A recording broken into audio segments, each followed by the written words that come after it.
రవళి, ఏం చేస్తున్నావు? నువ్వు పనిలో పెట్టిన పని మనిషి వదినకి సేవేం చెయ్యట్లేదు, పని చేస్తుంది అంతే. అవును మేడం, మీకు ముందే చెప్పాను కదా, మాకు తెలిసిన వాళ్ళ దగ్గర నుంచి ఈ నాటు మందుని తెప్పించానని. 2-3 రోజుల్లో అమ్మగారు పడుతున్న ఈ కాళ్ళ బాధలన్నీ పోవాలి. మాత్రల అవసరం కూడా ఉండకూడదు. బాగా నెత్తికెక్కించుకుంటున్నారు వదినా. దీన్ని చూస్తూ ఉండండి, మనల్ని ఎంత దెబ్బతీస్తుందో. మనం తనకి దగ్గరగా ఉన్నా తను మాత్రం మన కాళ్ళ దగ్గరే ఉంటుంది.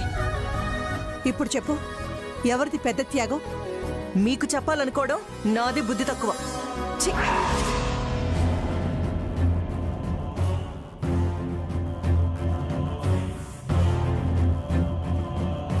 అమ్మగారు, కాసేపు ఇలాగే ఉండండి. ఖచ్చితంగా కొంచెం కొంచెంగా మార్పు వస్తుంది. నేను మళ్ళీ వస్తాను.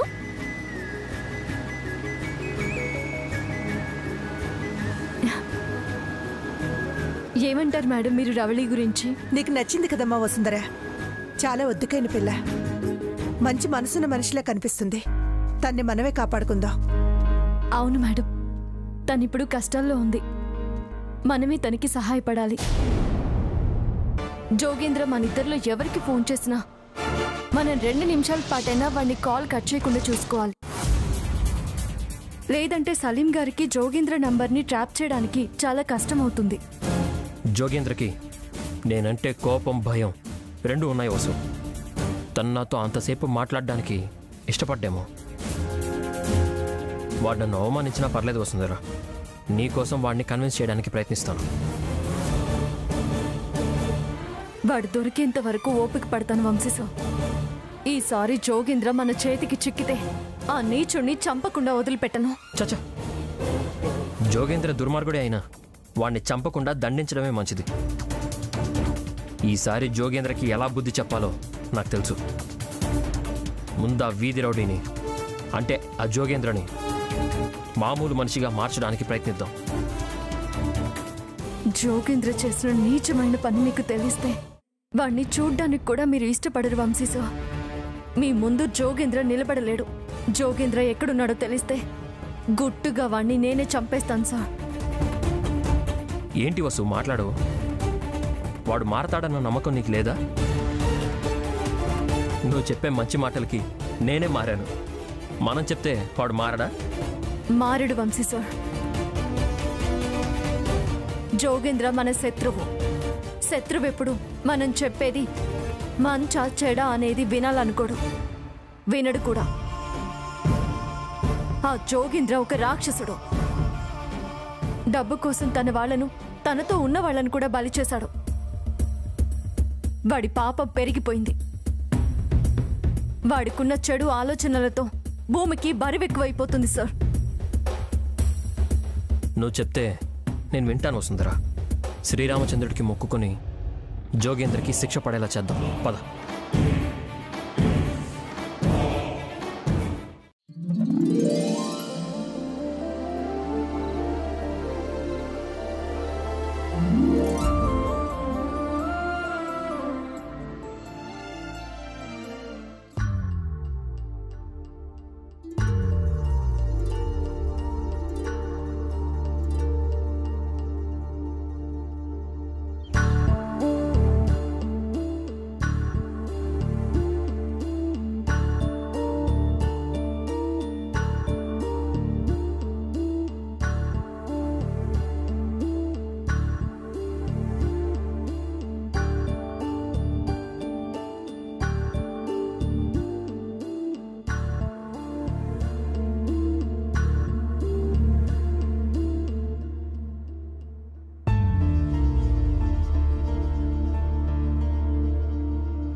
ఈ టైంలో ఎక్కడికి వెళ్ళారు ఈయన?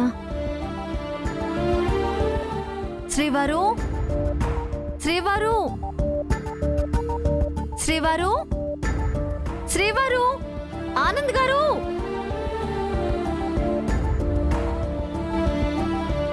శ్రీవారు, ఏంటి మీరు ఏం చేస్తున్నారు ఈ టైంలో?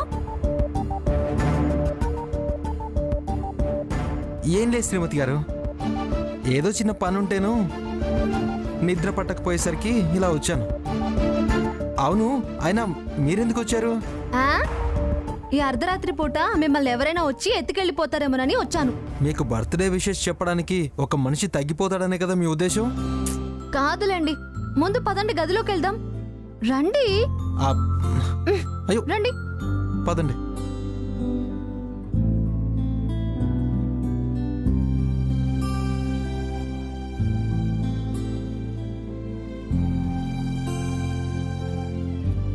శ్రీవారు, మీకెప్పుడు ఆఫీస్ పని మీదే తప్ప మరో ధ్యాసే ఉండదా అండి?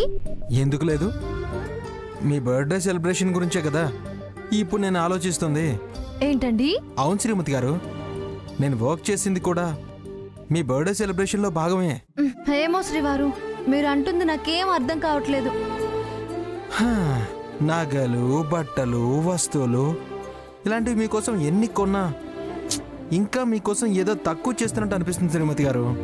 అందుకే వాటికి మించిన గిఫ్ట్ సర్ప్రైజ్గా మీకు ఇవ్వాలనుకుంటున్నాను. అందుకే ఈ తపన. రేపు బర్త్డే ఫంక్షన్లో మీకు ఇచ్చే సర్ప్రైజ్ గిఫ్ట్ గురించి అందరూ మాట్లాడుకోవాల్సిందే శ్రీమతి గారు. మీరు అప్పటిదాకా మరేం మాట్లాడకుండా, దేని గురించి ఆలోచించకుండా హాయిగా నిద్రపోండి, పడుకోండి. అలాగే.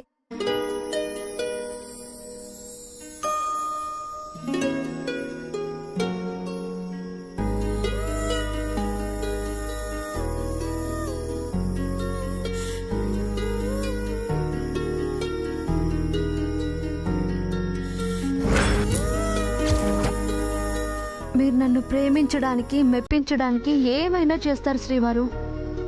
మీరిచ్చే ఆ సర్ప్రైజ్ ఏదైనా నేను తీసుకుంటాను.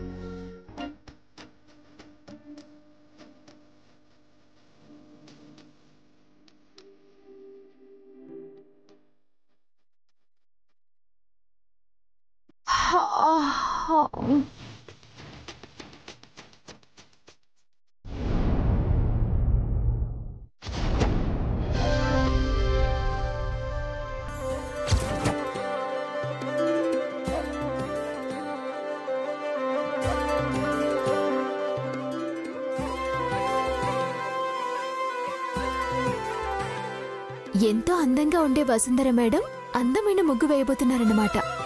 నేను కూడా దగ్గరికి వెళ్ళి నాకు తెలిసింది చేయాల్సిందే.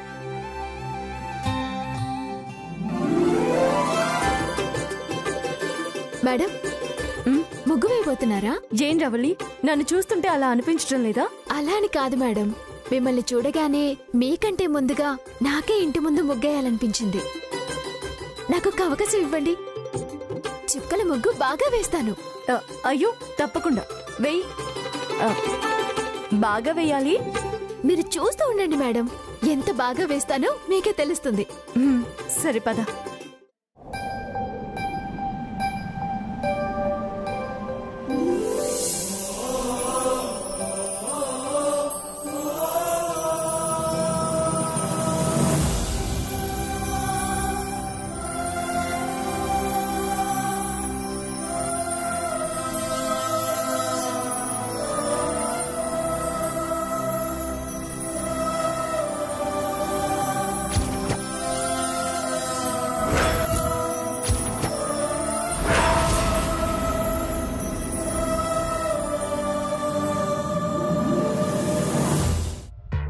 ఏంటి ఐరేంద్ర గారు, మీరు టిఫిన్ చేసి పక్కాగా వచ్చాక కూడా మళ్ళీ ఆకలి తెప్పిస్తున్నారా?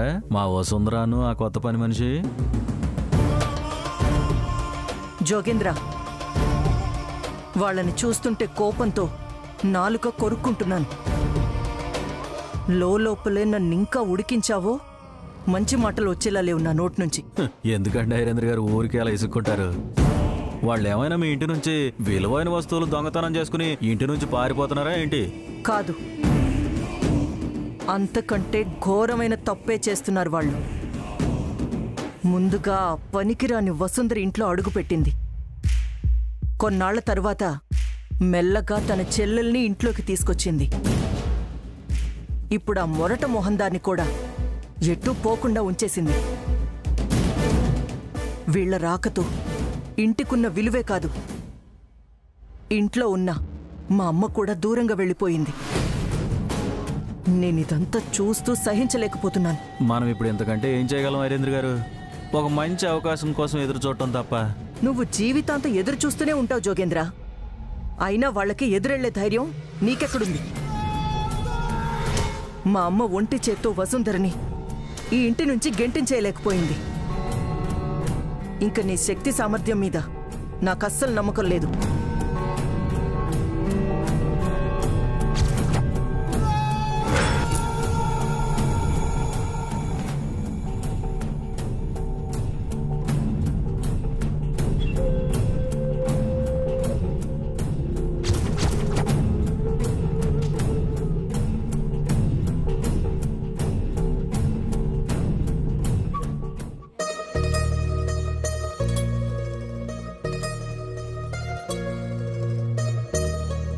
రవళి, ఏం చేస్తున్నావు? అదే మేడం, నాకు అర్థం కావడం లేదు. నేనేదో ముగ్గు వేద్దామనుకుంటే నా చేతికేదో మాయరోగం వచ్చినట్టుంది. ముందే రాదని చెప్పొచ్చు కదా. ఏమో మేడం, ముగ్గులో చేయి పెట్టగానే వస్తుందేమో అనుకున్నాను. ఇప్పుడు అనిపిస్తుంది ఇవన్నీ మా ఊరు నుంచి వచ్చే దారిలోనే మర్చిపోయానేమోనని. సరే, నువ్వు చెరిపేసిన దాన్ని నేను సరిచేస్తాను. చూడు. చూడ్డం మాత్రమే కాదు మేడం, నేర్చేసుకుంటాను కూడా.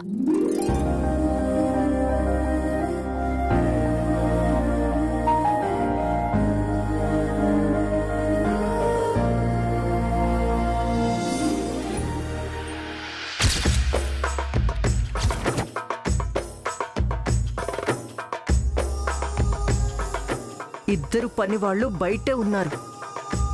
వాళ్ళు లోపలికొచ్చే లోపలే శాశ్వతంగా ఇంటి తలుపులు మూసుకుపోవాలి.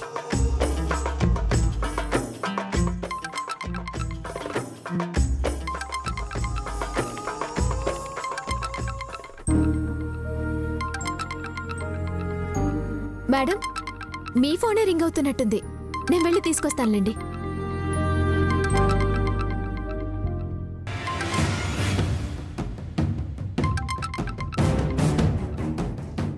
హలో,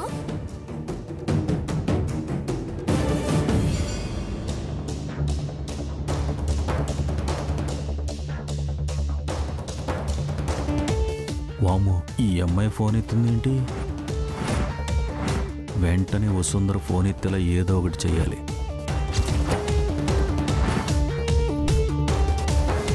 మేడం, ఫోన్ కట్ అయిపోయింది. అందుకే మళ్ళీ ఛార్జింగ్ పెట్టేసి వచ్చేసాను. సరేలే.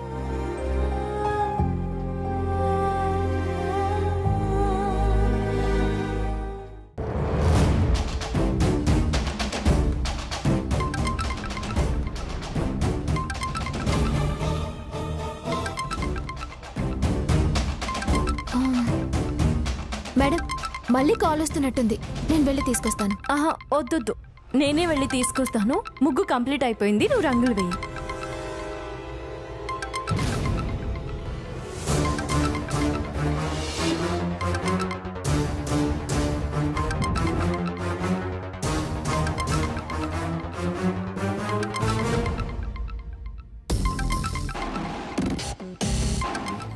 కానీ అతను అన్నోన్ నెంబర్ నుంచి కాల్ చేస్తున్నాడంటే అఫీషియల్గా కనుక్కోవడం చాలా కష్టం.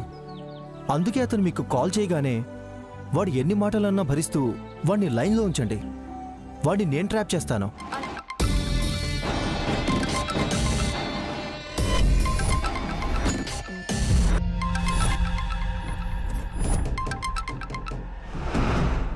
హలో, ఎవరు? ఏంటో సుందర, నా గురించి ఆలోచించి గతంగాని మర్చిపోయావా ఏంటి? ఇందాక ఫోన్ చేసింది కూడా ఏ వెదవేనన్నమాట. చెప్పు జోగేంద్ర, ఎందుకు ఫోన్ చేసావు?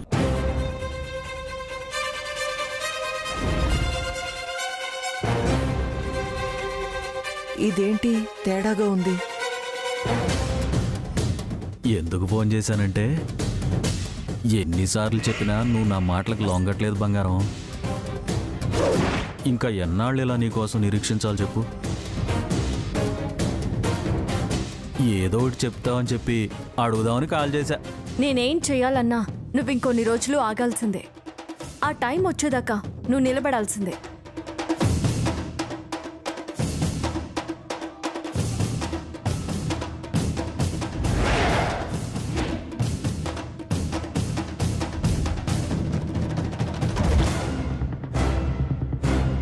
డౌటే లేదు, వసుంధర మాట్లాడుతుంది జోగేంద్ర గారితోనే. వాణ్ణి బుక్ చేయాలని వసుంధర ఏదో ప్లాన్ చేసినట్టుంది. వెంటనే ఆ తెలివి తక్కువ జోగేంద్రని ఆపాలి. చూడు వసు, ఇప్పటికే నీకోసం చాలా సమయం వృధా చేశా. ఇక నుంచి చెయ్యను. రక్తపాతం సృష్టించైనా నీ ముందుకు వస్తాను.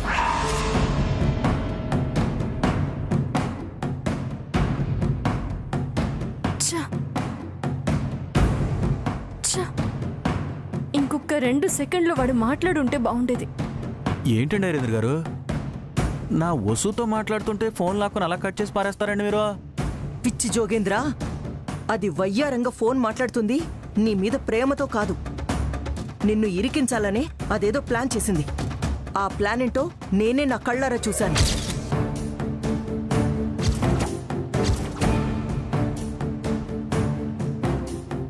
ఏం చేయాలి? వెంటనే ఈ విషయం గురించి మీనాతో చెప్పాలి.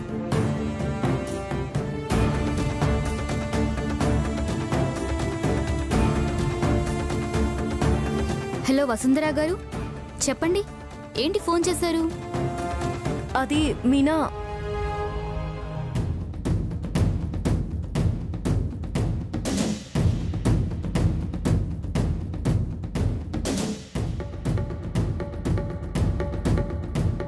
ఓకే వసుంధరా గారు, మీరేం దిగులు పడకండి.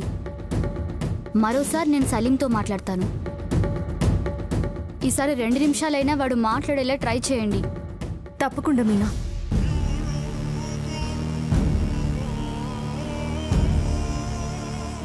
మేడం, ఫోన్ పట్టుకుని దేని గురించో కంగారు పడుతున్నట్టున్నారు. సమస్య ఏదైనా ఉంటే నాతో చెప్పండి, వెంటనే తీర్చేస్తాను. రవళి, ఏంటి నేను ప్రతిదీ నీకు చెప్పాలా? ప్లీజ్ ఇక్కడుండి చిరాకు తెప్పించుకో, వెళ్ళి పని చూసుకో. అది కాదు మేడం. ప్లీజ్ ఏమి చెప్పొద్దన్నా, వెళ్ళు.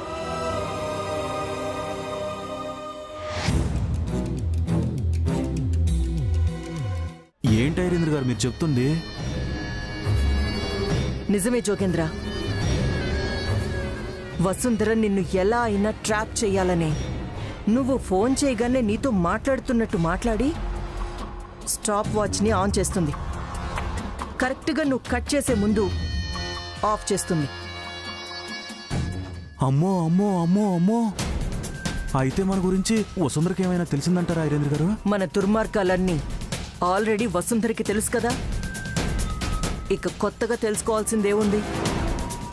ఎందుకో ఐరేంద్ర గారు, ఈ విషయంలో వసుంధరకి ఎవరో సహాయం చేస్తున్నట్టుగా నాకు అనిపిస్తుంది. ఎవరో ఏంటి జోగేంద్ర, తనకి తోడుగా వంశీ, అండగా ఆనంద్, అలేఖ్య ఉన్నారు కదా.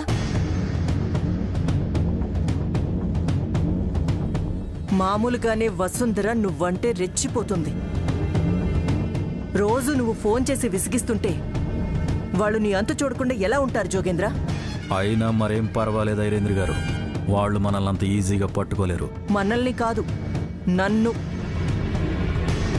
నీకేంటి, వాళ్ళకి దొరకగానే దిగజారిపోయి వాళ్ళ కాళ్ళు పట్టుకుని క్షమించమని వేడుకుంటాం. ఇక్కడి నుంచి పారిపోతాం. ఆ తర్వాత ఇరుక్కునేది నేనే. ఐరేంద్ర గారు, అలా ఏం జరగదు, నేను చూసుకుంటాను. మీరు వసుంధర తప్పించుకోకుండా చూడండి చాలు. ఈసారి నేను తనని ట్రాప్ చేస్తాను, తీసుకెళ్ళిపోతాను. స్వామీజీ